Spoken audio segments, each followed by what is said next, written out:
Welcome to Juggling Motherhood, Work, and Everything in Between, a 4-part series dedicated to the mental well-being of Black moms. In this first episode, we hear from 3 remarkable women on how they cared for their mental health during pregnancy and postpartum. Get ready to be inspired and uplifted. I'm Nicole Brown Faulknor. I'm a registered psychotherapist and a trauma consultant. I am also the CEO and founder of the Trauma and Embodiment Association. We go by TEAO Canada. And I have other roles that I like to play in, like embodiment coaching and also yoga instructor. I also have brought some work in from Boston for adjunctive clinical treatment that is more accessible, and it's called trauma-sensitive, trauma-centered yoga.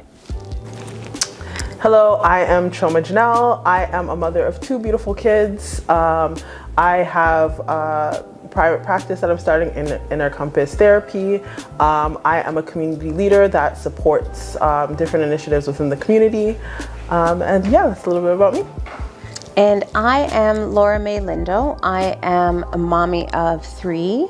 I'm the former member of Provincial Parliament for Kitchener Centre. Currently an assistant professor in the philosophy department at the University of Waterloo, and the founder and director of the Eraser Institute, where we do anti-racist work in education. So for my mothering story, I literally say I have 2. I have one of like becoming a mom and one of being a mom, because I think I had my kids at 2 different stages of my life. And I think with my daughter, like when I became a mom, it was a really hard transition for me. And like I didn't necessarily know how to cope, but I knew I had to be in the survival mode because I had to take care of this little girl. So I was just like, that point of, yo, we're gonna grind this out, we're gonna get what we have to do. And one of the things that I found as like an amazing strategy is that sense of building community. And like I had 2 girlfriends that were like literally like, we were all single moms, and like we were like raising our kids, our small little kids together while still in university. So like it was like an interesting like mix, but it was also that, okay, I have 2 Black women, we have the same experiences, we're a single mom, we're trying to get through school, and we're gonna do this, and we're gonna do this together. And that was like my way of being able to do that and manage that. And then like the one of being a mom, like fast forward like 8 years later, like having my son, it was different because the community was already established, and that made it easy. And I also had the ability to take a pause. And like that was like the first time in that motherhood where I got to take a pause and be present and be able to say, okay, I can pour love into my kids. And that was the greatest like empowering thing, because I didn't have that the first time. So I think that was like my whole journey of motherhood, but also how I was able to like manage some of those pieces. That's interesting when you talk about the community of people that you have around you when you're mothering. I had a similar experience in that with my first 2 kids, their dad and I were part of a spiritual tradition where that community was around us during that period.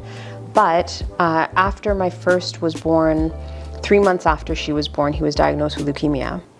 So I was parenting, like I had a partner, but my partner was unable to parent. So I was parenting as a single parent, and then as a primary caregiver for my partner. He got through that first bout of leukemia and such, and we weren't supposed to have kids, so the second was a surprise. And 7 days after she was born, he relapsed.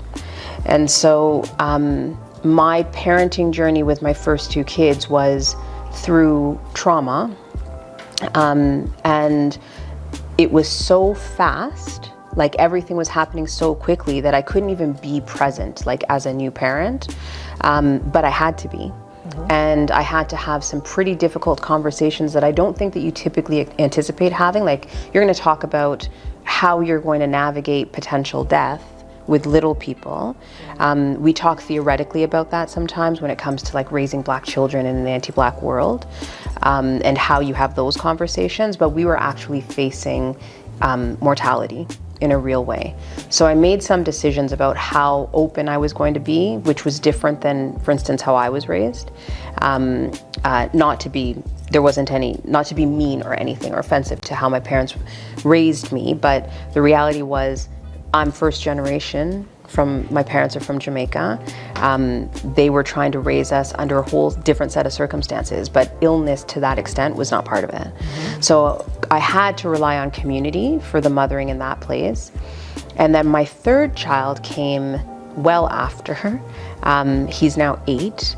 And with him, I was still navigating sort of, like it takes a while to actually be able to stop, pause, and acknowledge what you were navigating to have these little people.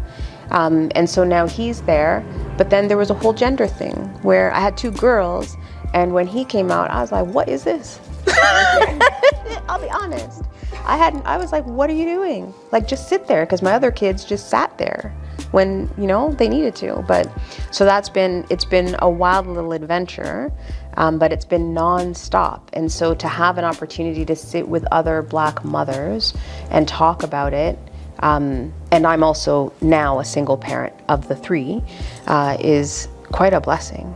Yeah. Quite a blessing.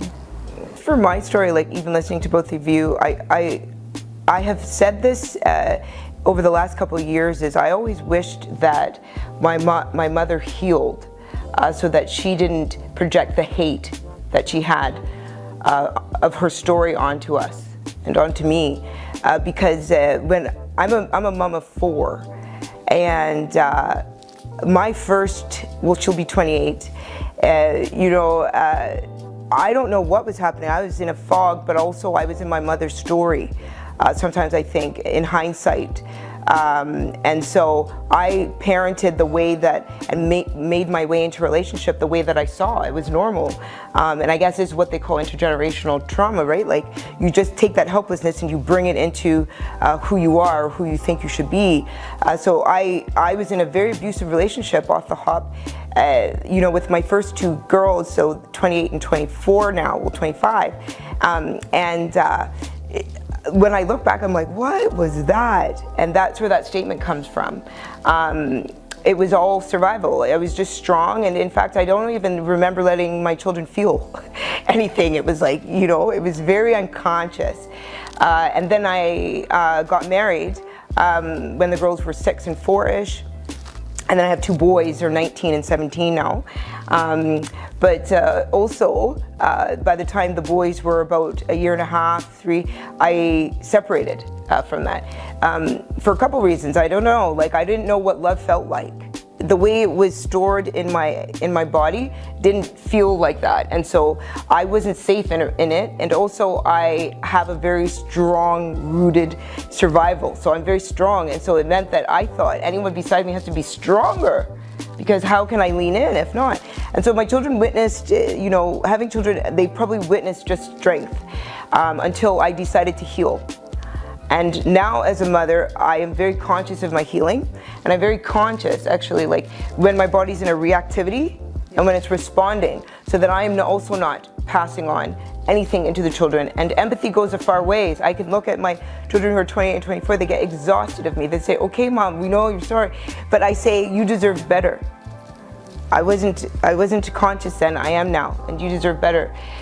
So that they could heal their children and my grandchildren's children and all the things. So I will continue to do that. I'll continue to wake up. And this last decade of being a mother has, I give thanks, spiritually for that, because I'm awake now.